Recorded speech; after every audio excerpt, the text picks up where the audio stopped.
ไว้พ่อยังให้ลูกให้ร้านเลยจะเลื่อนเรื่องเลยสำเร็จในศิลปินทุกสิ่งทุกอย่างเขาให้ลูกให้ดังได้พอเด้อการแม่มีต่อไปแม่มี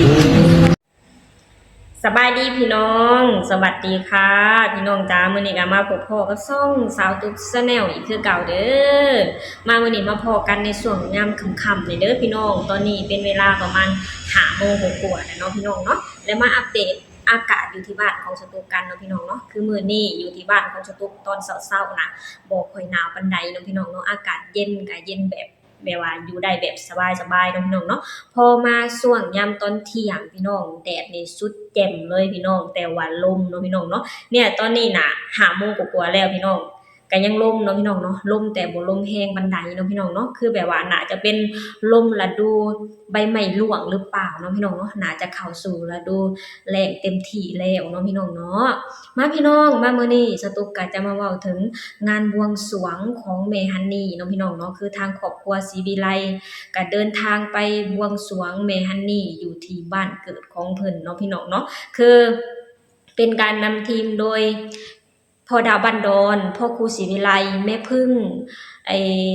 ทิดน้องธิดาลาวน้องปรารถนาคือแบบว่าครอบครัวของศรีวิไลกับไปกับเกือบหมดทุกคนเลยเนาะพี่น้องเนาะซึ่งงานบวงสรวงก็เป็นงานบวงสรวงที่น้อยๆเนาะพี่น้องเนาะเป็นงานบวงสรวงที่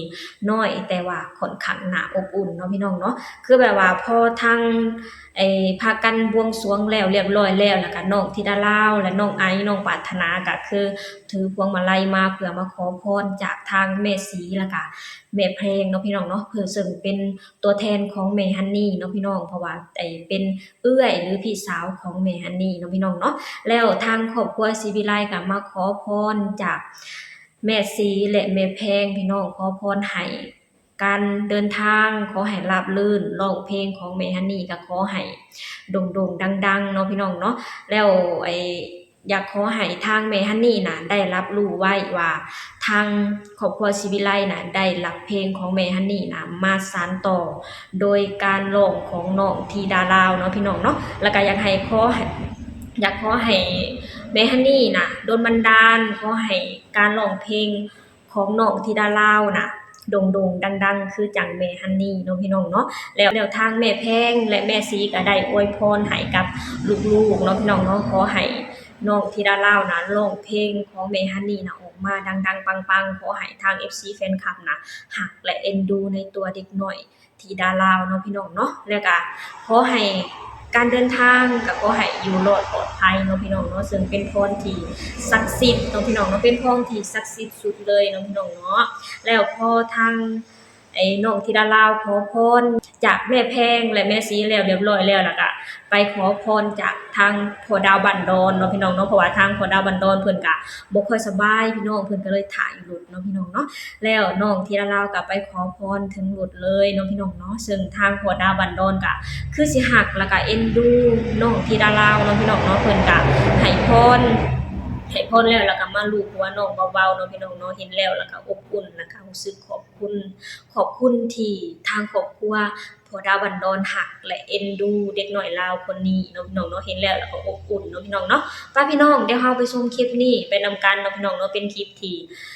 น้องๆน่ะไปขอพรจากแม่เพลงและแม่ศรีแล้วก็ไปขอพรจากพ่อดาวบันดอนเนาะพี่น้องเนาะเฮาไปชมคลิปนี้ไปนำกันเลยเด้อว่าบ้านศรีวิไลเราได้เอาเพลงของแม่ฮันนี่ไปใช้วันนี้แม่ฮันนี่เหลือแต่โกรธกระดูกผู้ที่จะรับรู้ได้ก็คือแม่แพงแม่ศรี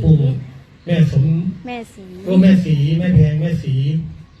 ผู้ที่จะได้รับรู้ว่าพวกเราบ้านศรีวิไลได้มาขอขมาแล้วก็มาขออำนวยอวยพรมาขอพรจากแม่ก็ขอให้แม่ผู้เปรียบเสมือนแม่ฮันนี่ศรีอีสานผู้เป็นดั่งตัวแทนแม่ฮันนี่ศรีอีสานจงอำนวยอวยพรให้ลูกหลานบ้านศรีวิไลได้มีมงคลแก่ตัวไปร้องรำที่ไหนก็ขอให้เป็นที่รักของมนุษย์และเทวดาไปร้องเพลงที่ไหนก็ขอให้สำเร็จผลไปทางไหนมาทางไหนก็ขอให้แคล้วคลาดปลอดภัยขอให้บารมีของแม่ฮันนี่ศรีอีสานจงปกปักรักษา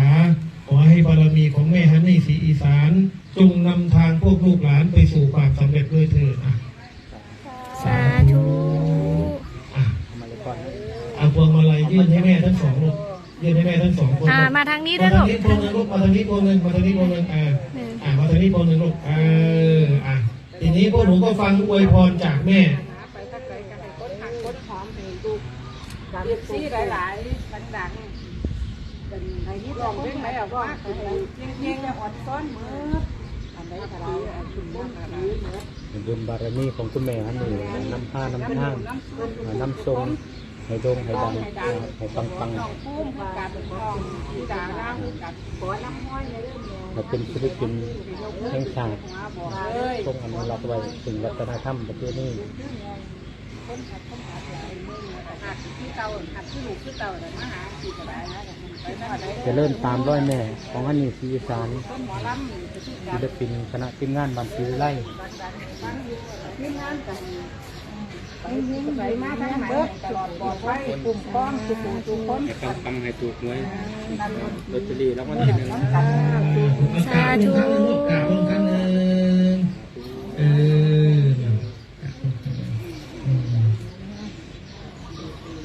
ทีนี้นี่ไปโน่นเลยไม่เจ้า ถ้าลูกหลานย่างก็ไปหาพ่อดาว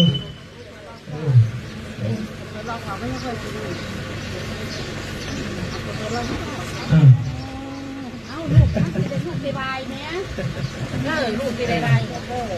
เปิดรอบไม่ใช่เหรอ โอ้ เปิดได้อยู่ จักของเราอยู่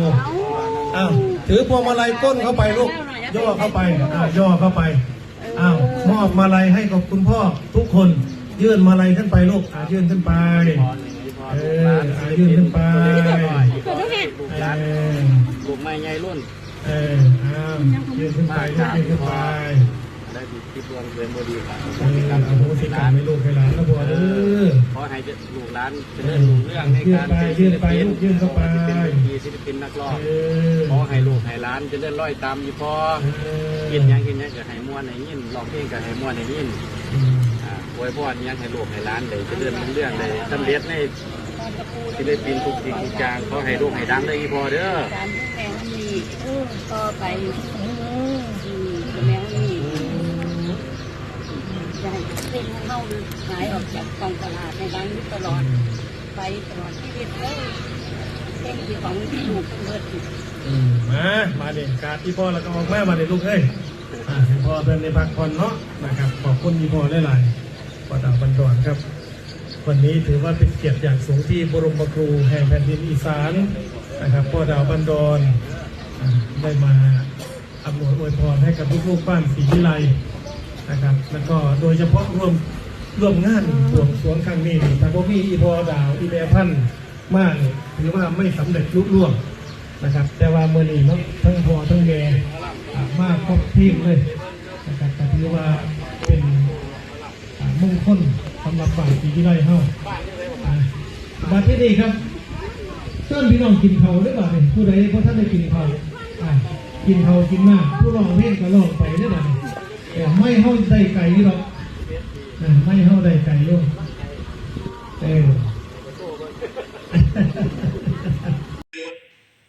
นี่พี่น้องแล้วการบวงสรวงก็คือลุล่วงไปได้ด้วยดีเนาะพี่น้องเนาะคือทางน้องธีรลาวก็มาขอพรจากทางพ่อดาวบันดอนเนาะพี่น้องเนาะแล้วพ่อดาวบันดอนก็คือสิหักแล้วก็เอ็นดูในตัวเด็กน้อยลาวคนนี้เนาะพี่น้องเนาะให้พรแล้วก็เอามือมาลูบหัวเบาๆเนาะพี่น้องเนาะซึ่งแสดงให้เห็นว่าทางพ่อดาวบันดอนน่ะหักและเอ็นดูเด็กน้อยคนนี้เนาะพี่น้องเนาะแล้วชาวตุ๊กเองก็ต้องขอบคุณอันนี้พี่น้องขอบคุณทางครอบครัวพ่อดาวบันดอนที่หักแล้วก็เอ็นดูเด็กน้อยลาวคนนี้เนาะพี่น้องเนาะแล้วน้องธีดาลาวกับชาวตุ๊กเองก็อยากขอให้น้องนะ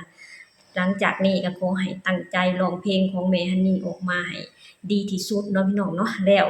น้องก็เก่งอยู่แล้วพี่น้องชาวตุ๊กเชื่อได้เลยว่าน้องนะจะร้องเพลงของแม่ฮันนี่ออกมาให้ดีที่สุดแหละโด่งดังคือจังแม่ฮันนี่อย่างแน่นอนเนาะพี่น้องเนาะเพราะว่าเด็กน้อย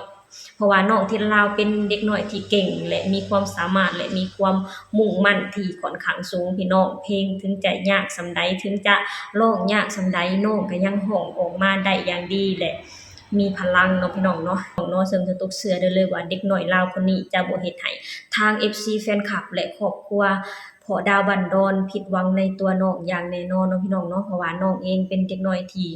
เก่งและมีความสามารถเนาะพี่น้องเนาะโอเคพี่น้องสำหรับคลิปนี้สตุกเองก็จะขอจบลงเท่านี้ก่อนเด้อฝากให้พี่น้องช่วยกดไลค์กดแชร์กดติดตามให้ช่องสาวตุก Channel หน่อยเด้อสบายดีสวัสดีค่ะ